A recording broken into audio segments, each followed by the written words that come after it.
Hello, good people of YouTube. Mountbatten here, and you're gonna want to probably stick around for this one, fellas. Well, yes, this is a live reaction replay. The week, again, with the release of Update 13.9, it was one of those weeks where our usual weekly scheduled replay video and your bonus weekly replay video happened to occur on 2 consecutive days back to back. I understand that, of course, not everyone likes the replay videos and such, but I think this is one that you guys are going to want to see the outcome of, because it is a doozy from the description included with this video.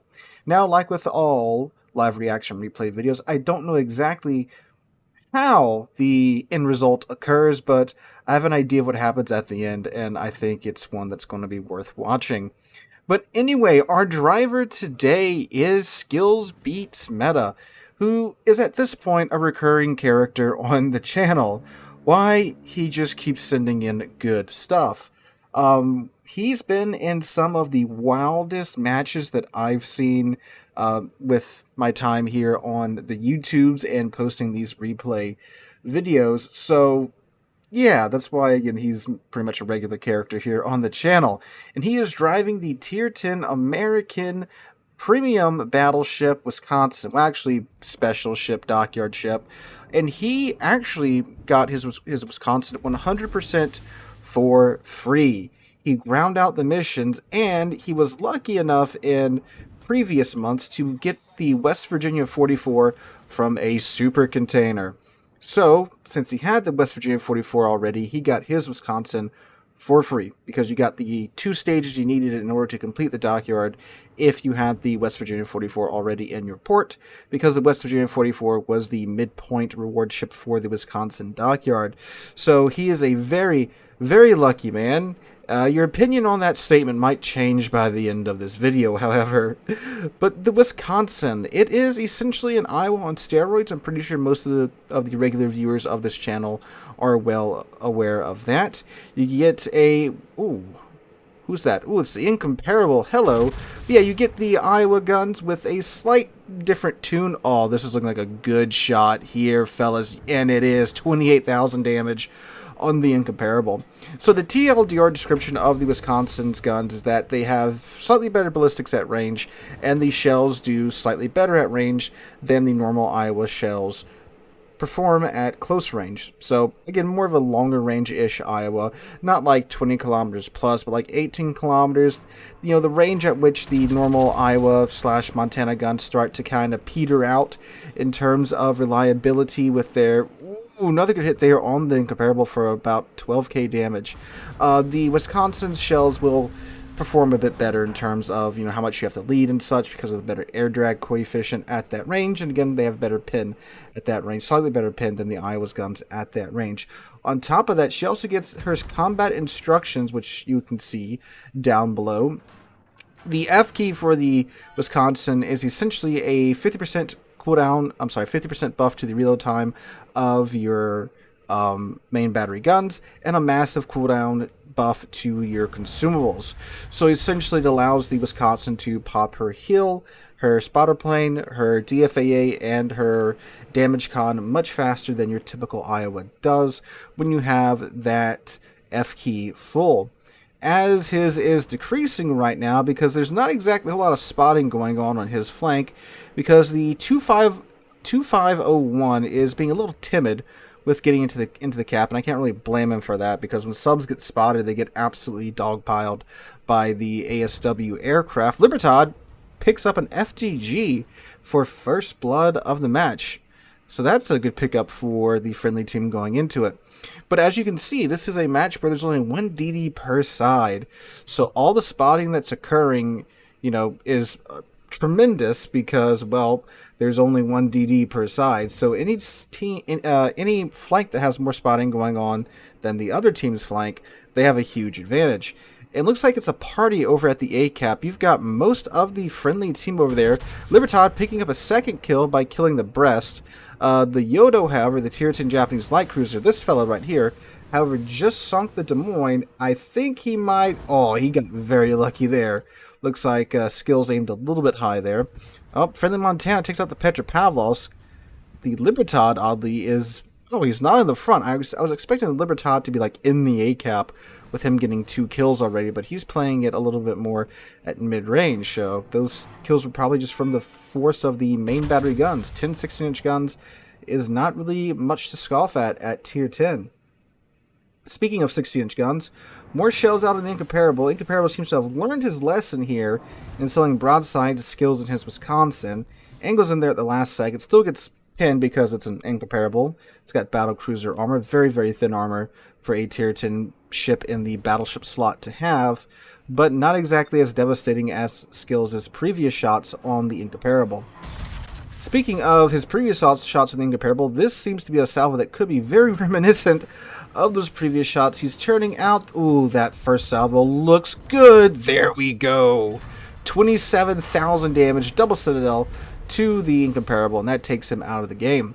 So it's 2 green ships down to 3 red ships down at the moment. Skills' team does currently have a 2-cap advantage over the enemy team, but there goes the friendly Prince Ruprecht. So even as far as kills go right now, friendly team has a bit of an advantage thanks to the caps at the moment. Shots out on the Yoda with his spotter playing up, giving him that additional range and that advantageous top-down camera angle. And ooh, this Yoda has gotten very lucky.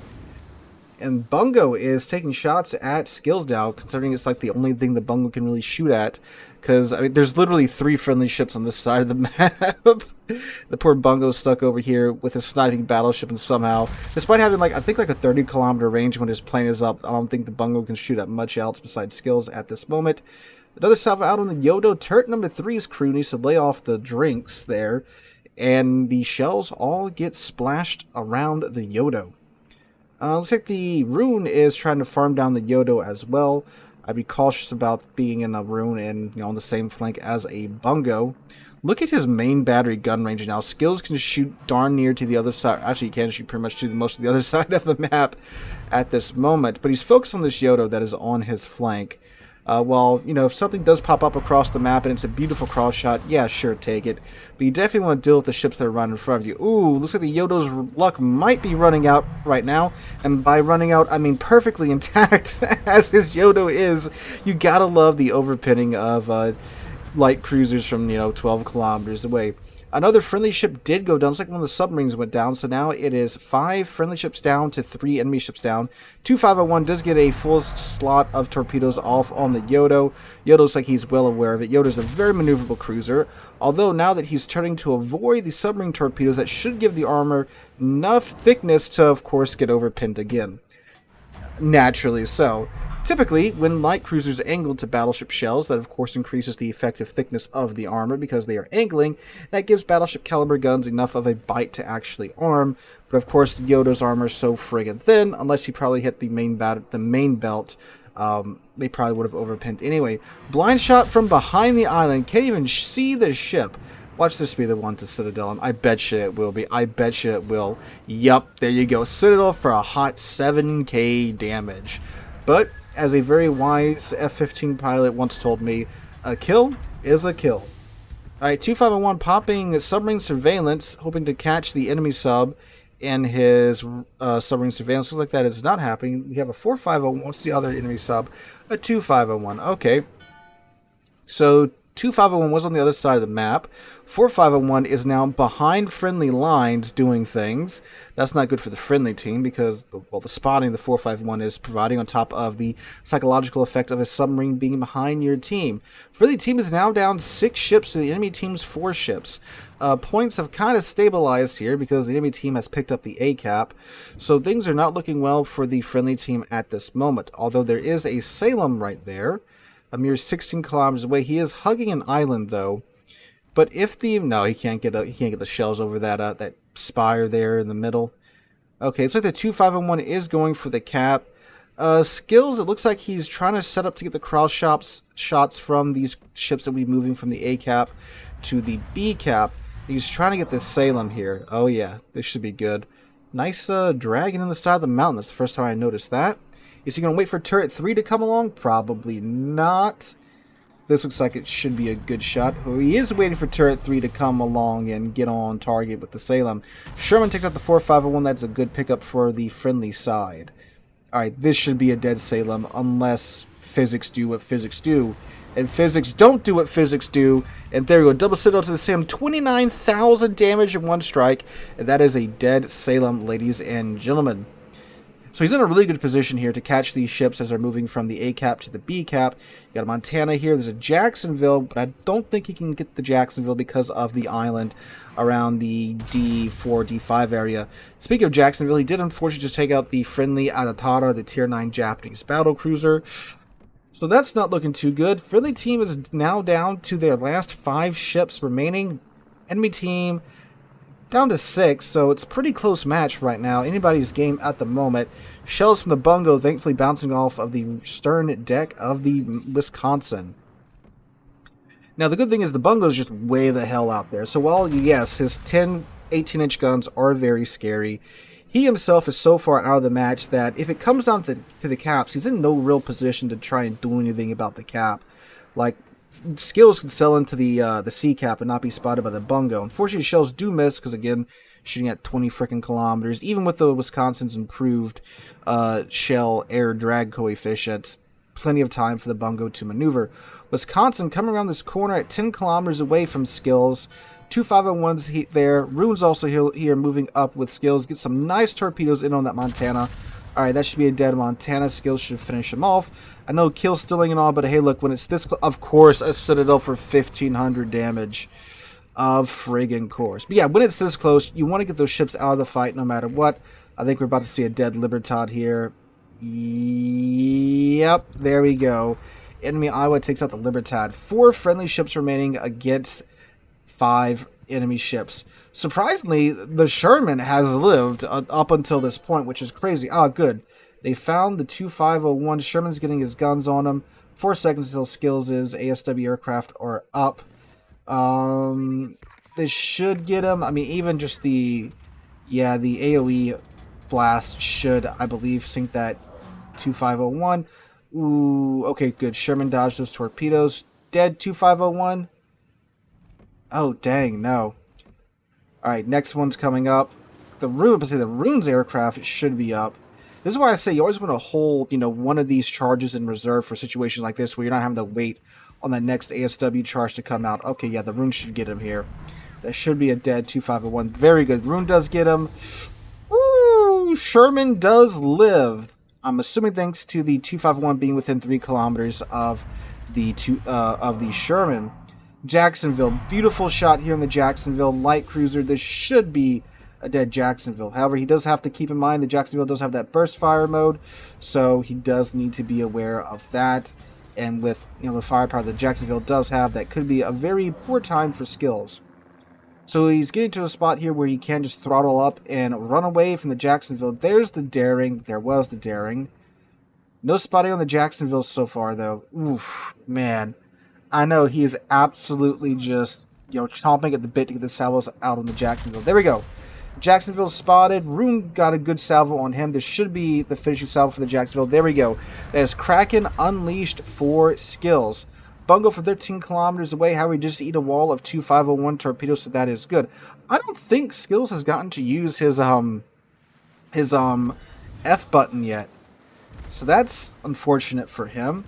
Pops his heal, though, to offset the fire damage coming in from the fire that the Daring has set. So, ooh, Iowa from 10 kilometers away. Okay, so they are lining up the fighting one at a time. So he's got that going for him. He also has a 2-5-01 right there. Bungo's running. Iowa, he's literally in a better Iowa, so he should be able to take the Iowa with the help of the 2-5-01. But the trick is the 2-5-01 and Skills, they're going to have to cap the A cap after they sink this Iowa and hopefully the Bungo back-to-back, right? Alright, good solid hit on the Iowa there. Got his F key meter up over halfway from a single salvo. Iowa is preparing as well. So what's the 2-5-1, I believe, is just going on a personal quest to kill the Bungo, which, I mean, if you can keep him busy while Skill deals with the Iowa, I'm pretty sure they'll have it after that. Alright, AP into the superstructure of the Iowa yet again. Another 7K. His F button is up and ready to go. Iowa resorting to spamming HE, a very interesting decision from the Iowa. Skills is taking this opportunity to turn out from the Iowa, since of course the Iowa did just fire. Popping his F key to get a quicker reload on his main battery guns. Wants to throw some more AP into those turrets, hopefully knocking them out, right, so he can make this turn in peace. Pops his heal preemptively in anticipation of the Iowa's next salvo. I would assume the Iowa would have AP loaded up. He does, and woohoo, woohoo. Thankfully, the shells get sent into his superstructure, so they merely overpin. So I assume he's going to hold this corner. Now, they do have the points advantage. There's the daring. So if they hold these two caps, nobody dies. They will win when the timer ticks down. But of course, they have to hold these caps. And, well, daring's in the D cap. Here comes the Iowa. Ooh, that you can get him. You can get him. You can get him. You can get him. Do it. Do it. Do it. Woohoo! Ooh, turret number one didn't go off. Right into Grandma's kitchen. Into the Iowa's cheek. And he is still alive? What? That is high caliber. He doesn't have Halsey, so no boost for the high caliber award there. Why aren't the secondaries firing? Oh my god, this is like 2015. The secondaries would be firing over that island, scaring all the pigeons and getting shell hits on the Iowa. That is crazy. But thankfully, he is spotted. He can't stop in time. So this should be a dead Iowa right here. Some more points for Skills' team. There we go. So now they're up to 8. Hi, Bungo. How are you doing, sir? Okay, that's a bold maneuver. Skills, I would be turning out from the Bungo if I was you. Now, the Bungo cannot bow tank Skills. Ooh, okay, trash those shots. Because the Bungo doesn't have 32mm bow armor. So, as long as Skills just shoots the Bungo, he will do damage to him. 2501's coming back around to assist in the manner. So there should be a nice quick kill on the Bungo here, hopefully. Then they'll have to run and get the caps. Okay, so, yeah, Bungo, I mean, like, he literally cannot angle to Skills. Skills' F button's also almost charged up. For turrets out on Skills, minor damage there. 2501 unfortunately whiffed his shots. I'm assuming those are unguided torpedoes. But those were guided torpedoes. Alright, right into the, okay, or, you know, disabling the turrets is not a, you know, the worst call ever again. I mean, like, look at that, 11k, even hitting just the superstructure. He can go straight through the nose of the Bungo. So he's got his F key up. So he will be able to get a nice quick follow-up shot on the Bungo here. Alright, getting the turrets in place. And Bungo's going broadside, holding for that broadside. Ooh, I mean, I would have let it rip already, but I mean, hey, this would be a, yep, good shot there, down to 2k. Overpins from the Bungo on Skills as Wisconsin. 15 seconds left on the reload time of his main battery gun. Should get a nice follow-up shot here on the Bungo. And the daring is being very, very cheeky and going open water. U2501 really needs to get moving back toward the A cap at this point because they need the cap. They do have the point advantage for the time being. They're going to get another hit to their points when this Bungo goes down. There we go. All right, now that 2501 needs to get to a cap while Skills keeps this daring occupied. Or they need to just kill this daring too. With the submarine torpedoes, I mean, yeah, it should be enough to really annoy the hell out of the daring. So, we'll see what happens here. Okay, needs to swap over to HE. I'm assuming he's waiting for his... HE skills would be much more preferable. Double fire is currently going on the daring, although... Ooh, I don't know why he's not swapping over to HE. Maybe there's a method to his madness. I'm not sure. I'd be a little worried about the daring, though. I mean, if he pushes him, if he loads HE, he can one-tap him if he can get to him, right? But he does have a double fire on. He is wanting to avoid any more damage until his heal comes up, I would assume. But really, just run right at him, and if he just kills him, the 2501's alive. So if they can just kill the daring and one of them survive, they're golden. There he is, there he is, there he is. Oh man, Skills HE, my guy. Alright, number 1, number 3 turret are off. There we go. Got that. Oh man, I thought that was going to be enough to get his F key up. It's not. Daring probably has his torpedoes out on the water already. Alright, 8 seconds till our next salvo. If you get the F key up, get a nice follow-up shot on the daring, then that should be it. He has that very low HP. Come on, come on. Just chunk him for like 10k. There's Confederate. Is the 2501 going to get him at the last second? Damn. Damn. Oh my god. That last second point flip. Oh no. Ah. How much damage did he get? 278,000 damage, 7 kills. I wasn't even keeping track after Kraken. 7 citadels, 13 defense ribbons, 4 spotted ribbons. Skills, the only thing I would say is you should have loaded HE there at the end.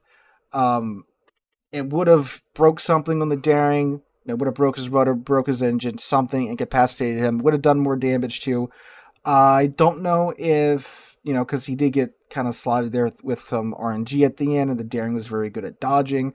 I don't know if it would have for sure changed the outcome of the match, but it definitely would have helped, in my humble opinion. Or if the 2501 during all that, because he whiffed his torpedoes against the bungo, if he had gone for the caps and kept at least one other cap secured for the friendly team, that might have changed the outcome. That probably would have changed the outcome as well. But hindsight is 2020, ladies and gentlemen.